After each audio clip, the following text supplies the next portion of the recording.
Chapter 22 Jonathan Harker's Journal 3 October.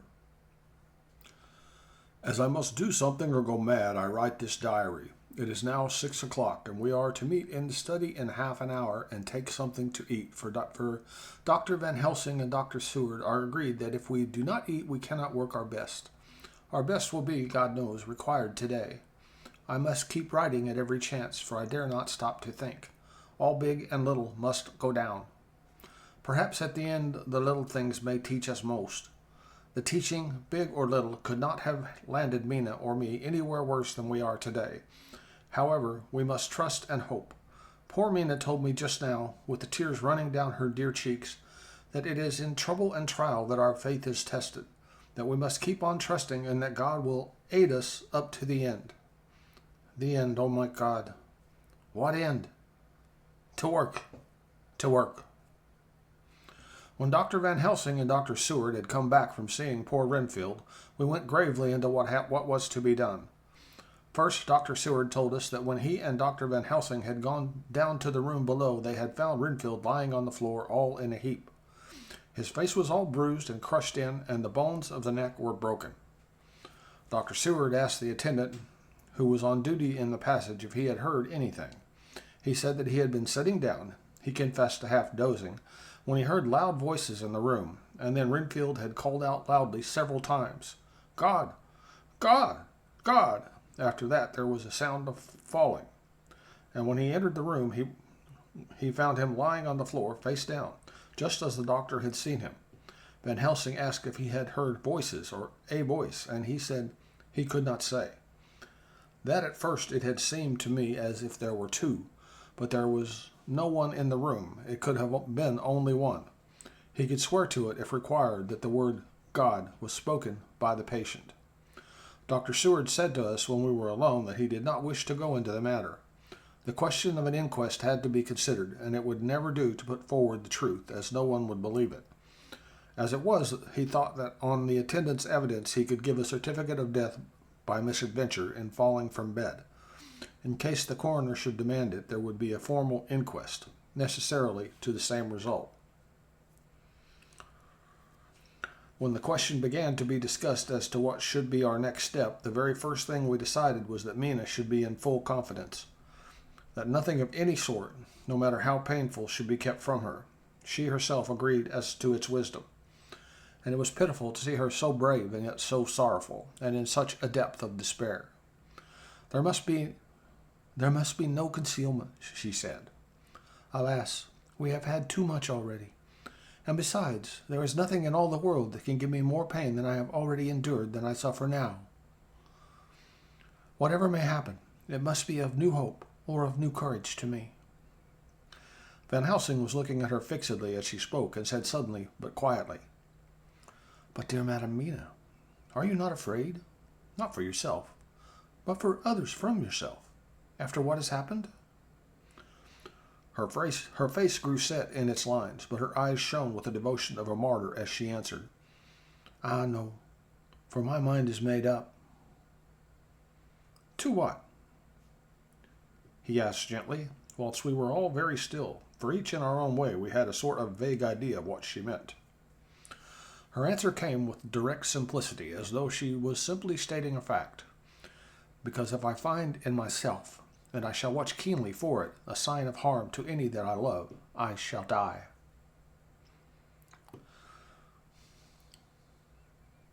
"You would not kill yourself?" he asked hoarsely. "I would, if there were no friend who loved me, who would save me such pain and so desperate an effort." She looked at him meaningfully as she spoke. He was sitting down, but now he rose and came close to her and put his hand on her head, as he said solemnly, My child, there is such an one if it were for your good. For myself, I could hold it in my account with God to find such an euthanasia for you, even at this moment if it were best, nay, were it safe. But my child." For a moment he seemed choked, and a great sob rose in his throat. He gulped it down and went on. "There are here some who would stand between you and death. You must not die. You must not die by any hand, but least of all your own. Until the other who has fouled your sweet life is true dead, you must not die. For if he is still with the quick undead, your death would make you even as he is. No, you must live. You must struggle and strive to live, though death would seem a boon unspeakable. You must fight death himself, though he come to you in pain or in joy, by the day or by the night, in safety or in peril. On your living soul I charge you that you do not die, nay, nor think of death till this great evil be past. The poor dear grew white as death, and shook and shivered, as I have seen a quicksand shake and shiver at the incoming of the tide. We were all silent. We could do nothing. At length she grew more calm, and turned to him and said sweetly, but oh so sorrowfully, as she held out her hand, I promise you, my dear friend, that if God will let me live, I shall strive to do so, if it may be in his good time, this horror may have passed away from me. She was so good and brave that we all felt that our hearts were strengthened to work and endure for her, and we began to discuss what we were to do. I told her that she was to have all the papers in the safe, and all the papers or diaries and phonographs we might hereafter use, and was to keep the record as she had done before.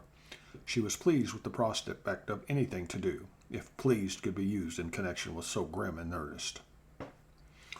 As usual, Van Helsing had thought ahead of everyone else and was prepared with an exact ordering of our work. It is perhaps well, he said, that at our meeting after our visit to Carfax we decided not to do anything with the earth boxes that lay there. Had we done so, the Count must have guessed our purpose, and would doubtless have taken measures in advance to frustrate such an effort with regard to the others. But now he does know our intentions. Nay, more in all probability, he does not know that such a power exists to us as can sterilize his lairs, so that he cannot use them as of old. We are now so much further advanced in our knowledge as to their disposition that when we have examined the house in Piccadilly, we may track the very last of them. Today, then, is ours, and in it rests our hope. The sun that rose on our sorrow this morning guards us in its course. Until it sets tonight, that monster must retain whatever form he now has.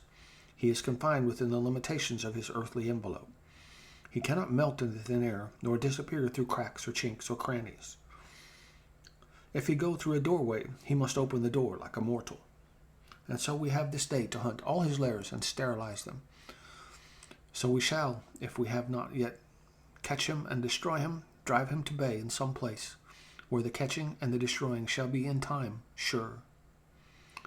Here I started up, for I could not contain myself at the thought that the minutes and seconds so preciously laden with Mina's life and happiness were flying from us, since whilst we talked, action was impossible. But Van Helsing held up his hand warningly. Nay, friend Jonathan, he said, in this the quickest way home is the longest way, so your proverbs say. We shall all act, and act with desperate quick, when the time has come. But think, in all probable, the key of the situation is that house in Piccadilly. The Count may have many houses which he has bought. Of them he will have deeds of purchase, keys, and other things. We will have paper that he write on. He will have his book of checks. There are many belongings that he must have somewhere. Why not in this place so central, so quiet, where he come and go by the front or the back at all hours, when in the very vast of the traffic there is none to notice? We shall go there and search that house. And when we learn what it holds, then we do what our friend Arthur call in his phrases of hunt, stop the earths. And so we run down our old fox. So, is it not? Then let us come at once, I cried. We are wasting the precious time. The professor did not move, but simply said, And how are we to get into that house in Piccadilly? Anyway, I cried, we shall break in if need be. And your police? Where will they be? And what will they say? I was staggered, but I knew that if he wished to delay, he had a good reason for it. So I said as quietly as I could, Don't wait more than need be. You know, I am sure, what torture I am in. Ah, my child, that I do. And indeed there is no wish of me to add to your anguish. But just think, what can we do until all the world be at movement? Then will come our time. I have thought and thought, and it seems to me that the simplest way is the best of all. Now we wish to get into the house, but we have no key. Is it not so?" I nodded. "Now suppose that you were in truth the owner of that house, and could not still get in, and think there was to you no conscience of the housebreaker. What would you do?"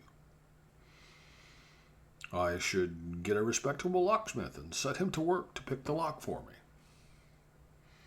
"And your police? They would interfere, would they not?" "Oh, no. Not if they knew the man was properly employed."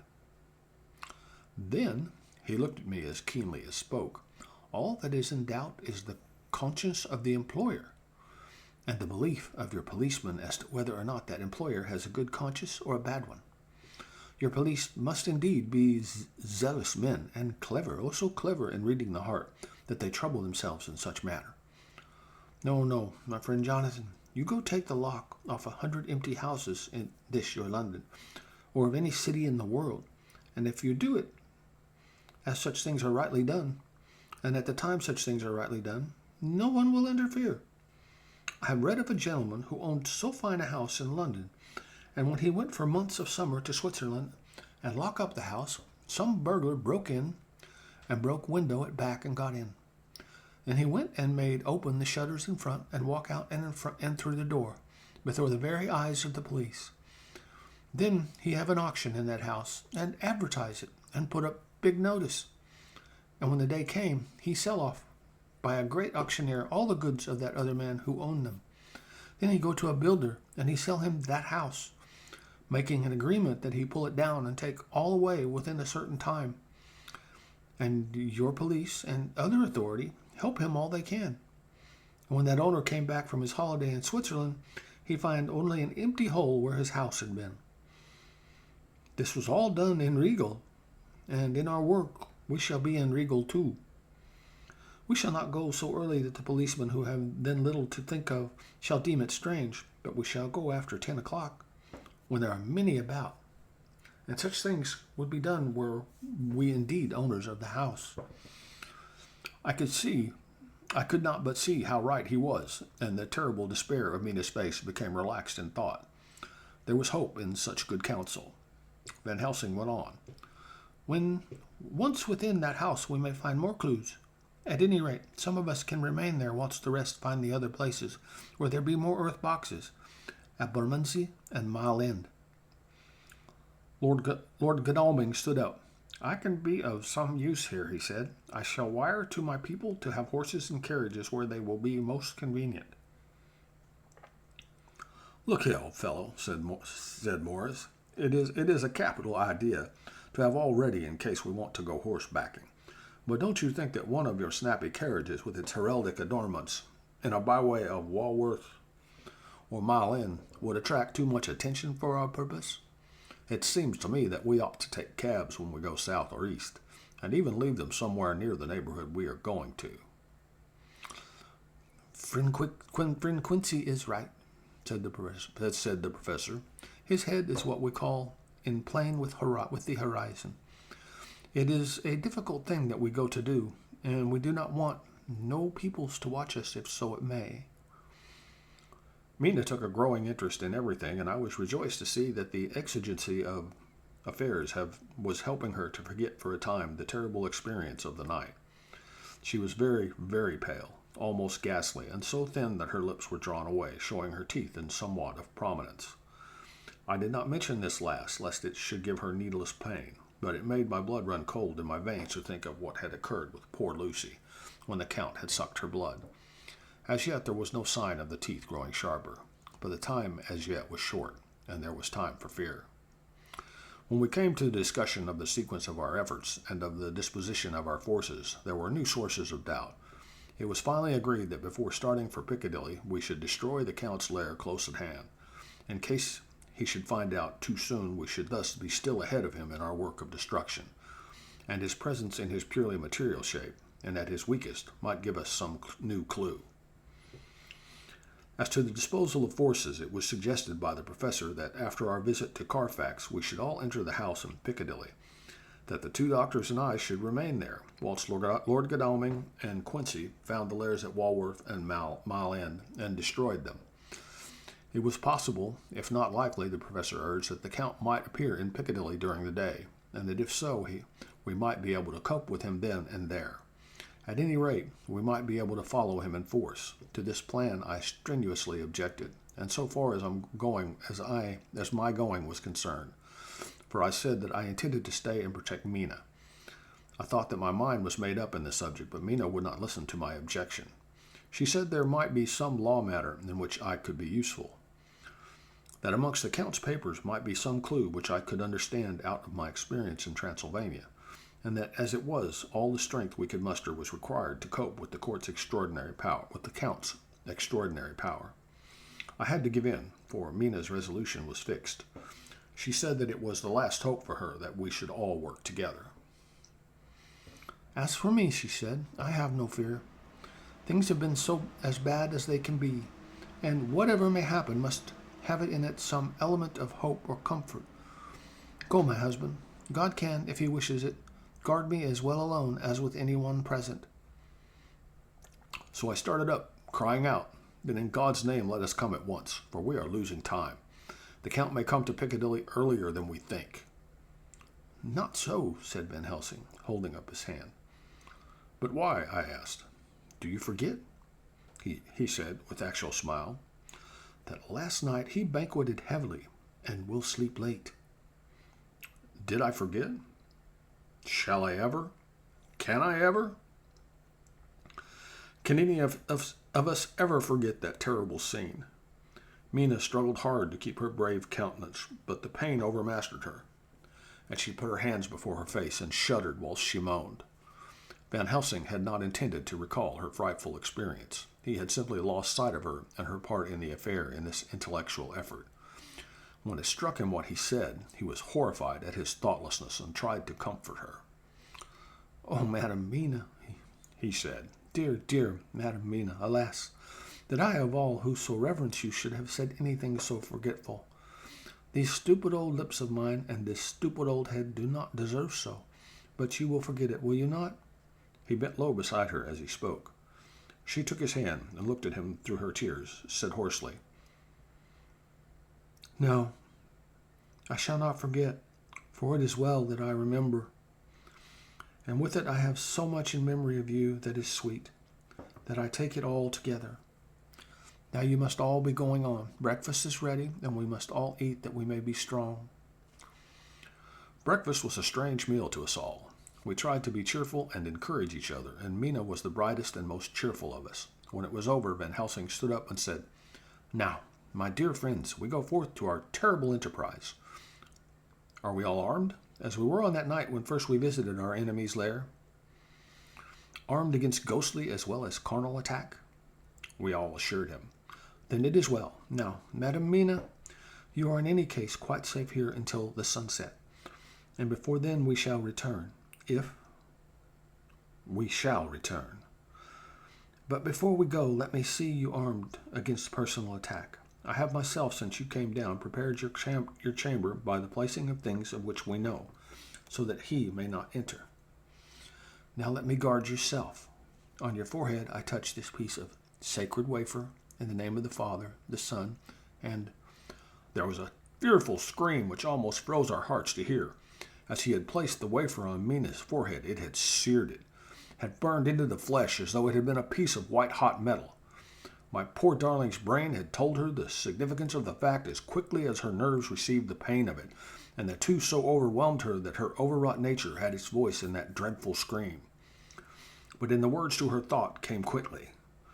The echo of the scream had not ceased to ring in the air when there came the reaction, and she sank on her knees on the floor in an agony of abasement, pulling her beautiful hair over her face as the leper of old his mantle, she wailed out, "Unclean! Unclean! Even the Almighty shuns my polluted flesh. I must bear this mark of shame upon my forehead until the judgment day." They all paused. I had thrown myself beside her in an agony of helpless grief, and putting my arms around her, held tight. For a few minutes our sorrowful hearts beat together, whilst the friends around us turned away their eyes that ran tears silently. Then Van Helsing turned and said gravely, so gravely that I thought I could not help feeling that he was in some way inspired and was stating things outside himself. It may be that you may have to bear that mark till God himself sees fit, as he must surely shall on the judgment day, to redress all wrongs of the earth and of his children that he has placed thereon. Oh no, Madam Mina, my dear, may we who love you be there to see. Then that red scar, the sign of God's knowledge of what has been, shall pass away, and leave your forehead as pure as the heart we know. For so surely as we live, that scar shall pass away when God sees right to lift the burden that is hard upon us. Till then we bear our cross, as his Son did in obedience to his will. It may be that we are chosen instruments of his good pleasure, and that we ascend to his bidding as that other through stripes and shame, through tears and blood, through doubts and fear, and all that makes the difference between God and man. There was hope in his words and comfort, but they made for resignation. Mina and I both felt so, and simultaneously we each took one of the old man's hands and bent over and kissed it.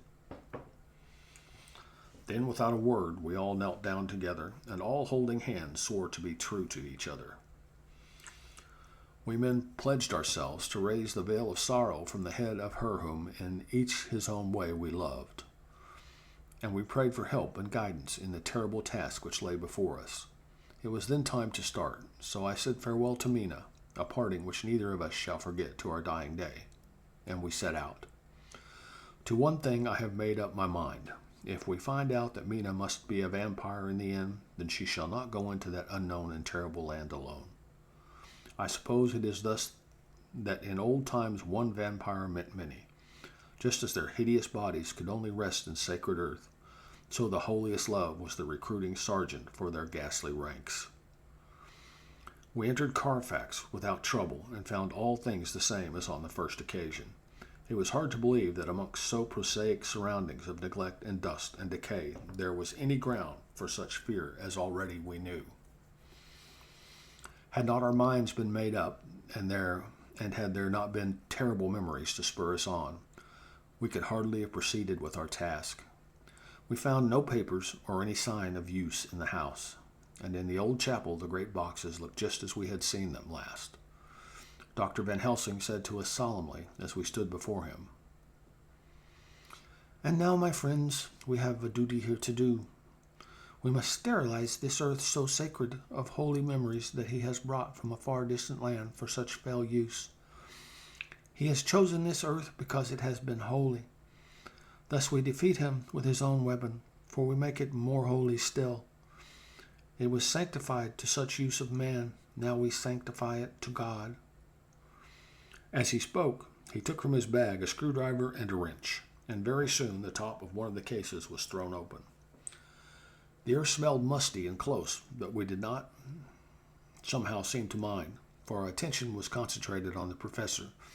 Taking from his box a piece of sacred wafer, he laid it reverently on the earth, and then shutting down the lid began to screw it home, we aiding him as he worked.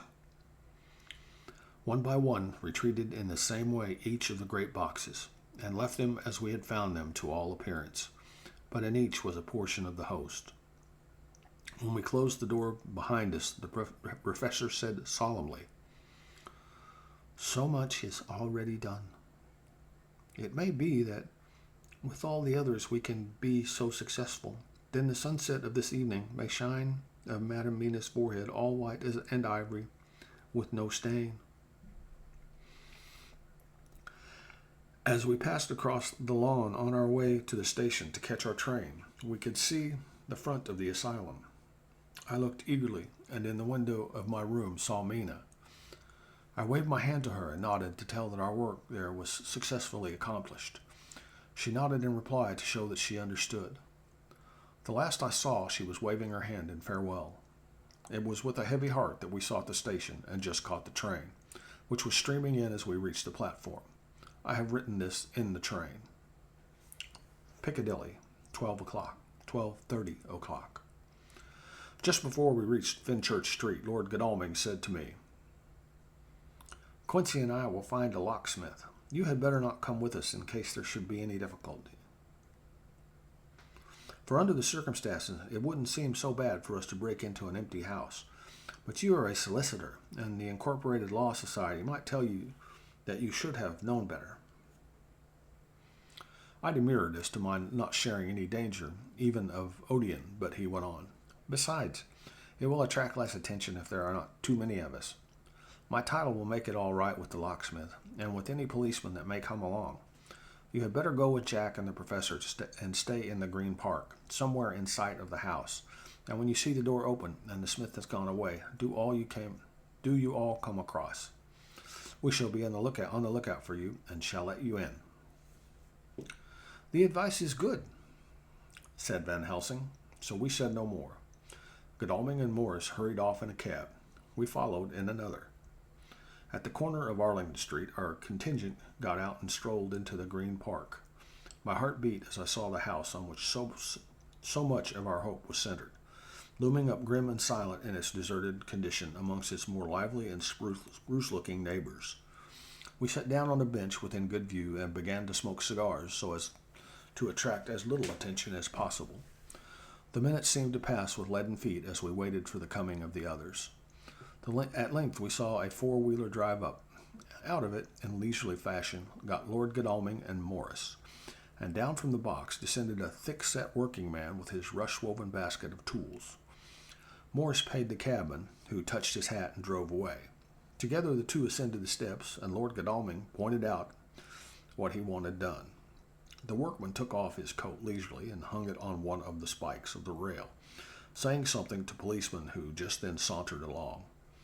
The policeman nodded acquiescence, and the man, kneeling down, placed his bag beside him. After searching through it, he took out a selection of tools which he proceeded to lay beside him in orderly fashion. Then he stood up, looked in the keyhole, blew into it, and turning to his employers made some remark. Lord Godalming smiled, and the man lifted a good-sized bunch of keys. Selecting one of them, he began to probe the lock, as if feeling his way with it. After fumbling about for a bit, he tried a second, and then a third. All at once the door opened under a slight push from him, and he and the two others entered the hall. We sat still. My own cigar burnt furiously, but Van Helsing's went cold altogether. We waited patiently as we saw the workman come out and bring his bag. Then he held the door partly open, steadying it with his knee, whilst he fitted a key to the lock. This he finally handed to Lord Godalming, who took out his purse and gave him something. The man touched his hat, took his bag, put on his coat, and departed. Not a soul took the slightest notice of the whole transaction. When the man had fairly gone, we three crossed the street and knocked at the door. It was immediately opened by Quincy Morris, beside whom stood Lord Godalming, lighting a cigar. "The place smells so vilely," said the latter as we came in. It did indeed smell vilely, like the old chapel at Carfax, and with our previous experience it was plain to us that the Count had been using this place pretty freely. We moved to explore the house, all keeping together in case of attack, for we knew we had a strong and wily enemy to deal with, and as yet we did not know whether the Count might not be in the house. In the dining room, which lay at the back of the hall, we found 8 boxes of earth. 8 boxes only out of the 9 which we sought. Our work was not over, and would never be until we should have found the missing box. First, we opened the shutters of the window, which looked out across a narrow stone-flagged yard at the blank face of a stable pointed to look like the front of a miniature house. There was no window in it, so we were not afraid of being overlooked. We did not lose any time in examining the chests. With the tools which we had brought with us, we opened them one by one, and treated them as we had treated those others in the old chapel. It was evident to us that the Count was not at present in the house, and we proceeded to search for any of his effects. After a cursory glance at the rest of the rooms, from basement to attic, we came to the conclusion that the dining room contained any effects which might belong to the Count. And so we proceeded to minutely examine them. They lay in a sort of orderly disorder on the great dining room table. There were title deeds of the Piccadilly house in a great bundle, deeds of the purchase of the houses at Mile End and Bermondsey, notepaper, envelopes, and pens and ink. All were covered up in thin wrapping paper to keep them from the dust. There were also a clothes brush, a brush and comb, and a jug and basin, the latter containing dirty water, which was reddened as if with blood. Last of all was a little heap of keys of all sorts and sizes, probably those belonging to the other houses. When we had examined his last find, Lord Godalming and Quince Morris, taking accurate notes of the various addresses of the houses in the east and the south, took with them the keys in a great bunch, and set out to destroy the boxes in these places. The rest of us are, with what patience we can, waiting for their return, or the coming of the Count. That's the end of chapter 22. Thank you for joining me for this reading. I hope you have a great day, and I will catch you on the flip side. Bye.